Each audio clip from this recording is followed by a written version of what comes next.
Since he still was bent on revenge, a few months later, Geronimo and 2 of his warriors headed south into Mexico.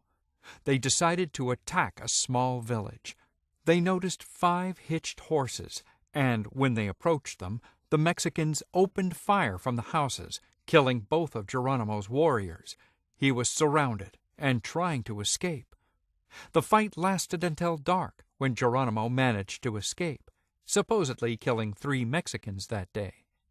With the Mexicans chasing him, he retreated back home. He came home exhausted, and other Apaches blamed him for his warriors being killed. Having failed, he mourned in silence. After a while, Geronimo and 2 of his warriors again decided to raid the Mexican frontier. They were spotted and fired upon, and 1 Apache was killed. They soon saw Mexican soldiers going north to Arizona and followed them. The soldiers then proceeded to attack an Apache settlement. The fight lasted a whole day, and at the end, the soldiers retreated. 8 Mexicans and 5 Apaches were killed in the fight. About that same time, the Apaches and Geronimo encountered white settlers for the first time.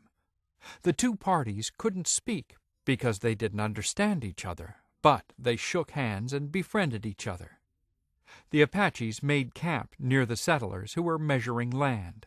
They traded with them, the Apaches giving them buckskin, blankets, and ponies in exchange for shirts and provisions. They brought them game, for which settlers gave them money. The Apaches did not know the value of this money, but they kept it, and later learned from the Navajo natives that it was very valuable. Geronimo said these were good men, and they were sad to see them go, and they rode out west. Life of a warrior.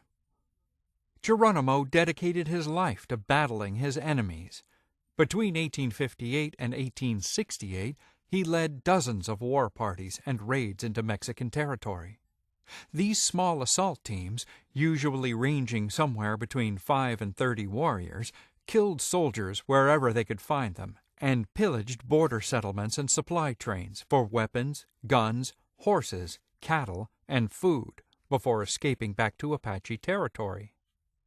Wounded many times in battle, Geronimo taught his fellow warriors tactics of invisibility, slipping away into rocky canyons and mountains when pursued, striking quickly and from a long distance.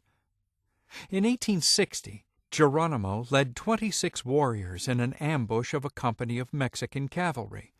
The Apaches ambushed the cavalry in a mountain pass in the Sierra de Suaripa Mountains.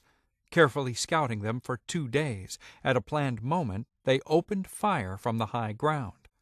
The Mexican troopers dismounted and placed their horses on the outside of the company, making a defensive position. When the Apaches realized they couldn't defeat them skirmishing, Geronimo led the charge, and hand-to-hand combat started. In that fight, a Mexican soldier hit Geronimo in the head with the butt of his gun, and he fell unconscious.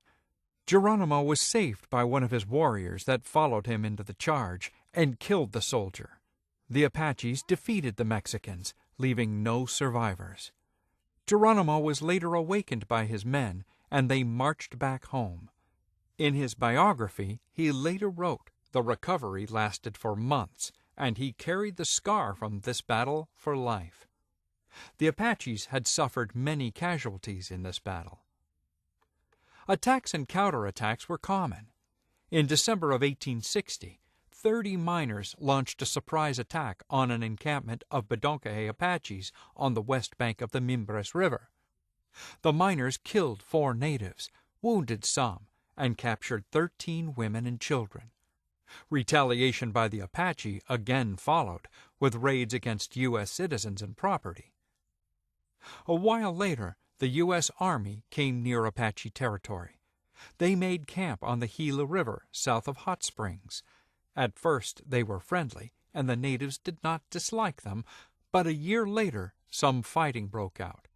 Geronimo joined this fight as a warrior, not a leader, for the settlers didn't do wrong to his tribe directly. In an event that is now known as the Bascom Affair, that took place in February 1861, Lieutenant George Bascom faced Chiricahua Apache chief Cochise. Geronimo was also present, as here were two tribes, the Bedonkohe and the Chiricahua Apaches, both commanded by Cochise.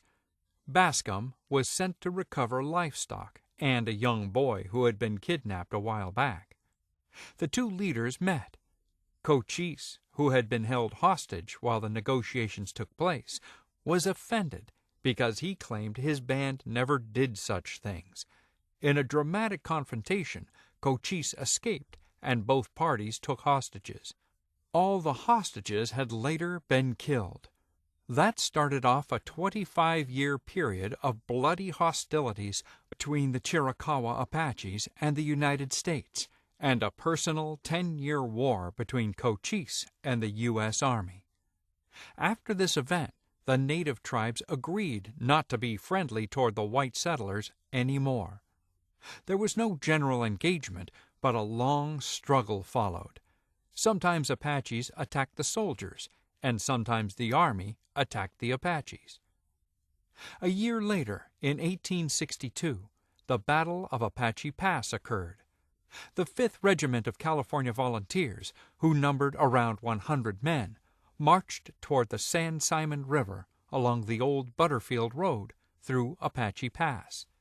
As they approached the abandoned stage station, Cochise and his ally, Mangas Colorado, Geronimo's chief, with a combined force of about 150 warriors, ambushed the rear of the column. The Californians countermarched from the station, driving the Apache into the hills, only to find that they had taken up new positions around the Apache Spring. The Californians attacked again and finally reached the water. After dispersing, the Apache retreated from rock fortifications commanding both flanks of the spring. The result was Union victory with many Apache casualties. In the summer of 1862, Geronimo headed south along with 8 warriors. Near Sierra de Sahuaripa, they encountered 4 men on a mule train. It was a long train and packed with blankets, calico, saddles, tinware, and loaf sugar. The men ran for their lives while the Apache took the goods and started heading home.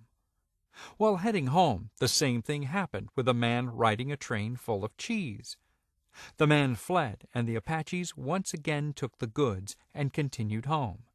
Once home, their chief, Mangas Colorado, assembled the tribe, gave a feast, divided the spoils, and the people danced all night.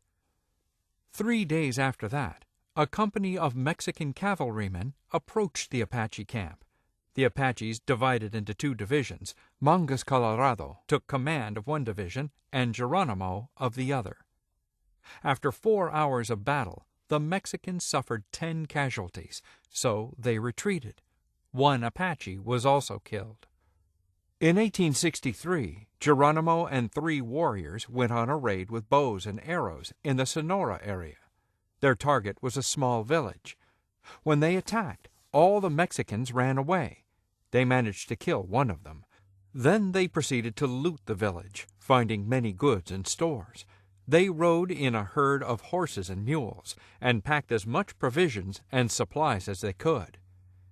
When they arrived in camp, they called the tribe together and feasted all day. That night the dance began, and it did not cease until noon the next day. This was perhaps the most successful raid ever made by Geronimo and his band into Mexican territory. The value of the goods was very great, for the tribe had supplies enough to last for a year or more.